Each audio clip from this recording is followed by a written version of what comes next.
of us are old enough to remember it, some of us aren't. So if you're old enough to remember, it'll be a trip down memory lane, and if you're not, it'll be something new. It's called The Ghosts of the BC Penitentiary. On the old BC Pen property, spirits lurk and hide. Ghostly voices whisper in the pale moonlight. A heavy door slams shut with a thunderous clap. A frayed noose dangles above a floor trap, and yesterday's ghosts still walk these grounds at night. Built in 1878, she was a fortress strong, a bleak home for felons that did the law wrong.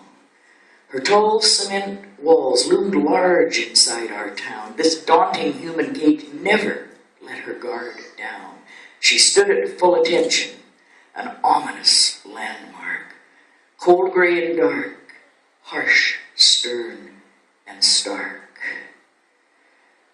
As a youngster, I remember Cumberland Street on hot, sultry days, sweating with the heat. The inmates in groups and gangs labored in the yard, lined up in the guns and sights of each prison guard.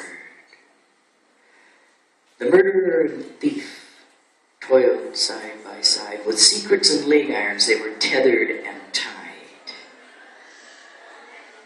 1976 was the Pen's worst riot date. The East Wing destroyed in this meeting with fate. In the aftermath, she was scheduled for teardown. She'd outworn her welcome in our residential town. She closed her doors in 1980 on the 10th day of May. But listen to my words and hear me when I say, on the old BC Pen property, spirits lurk and hide. Ghostly voices whisper in the pale moonlight. A heavy door slams shut with a thundering clap, and a frayed noose dangles above a floor trap, and yesterday's ghosts still walk these grounds at night. And that's true. I lived on the old BC Pen property, and you sure hear some strange things late at night on the patio. So now we'll do a poem that's a little bit strange, kind of,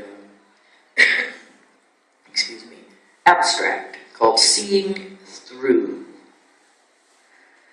Everything that isn't is, only when it isn't.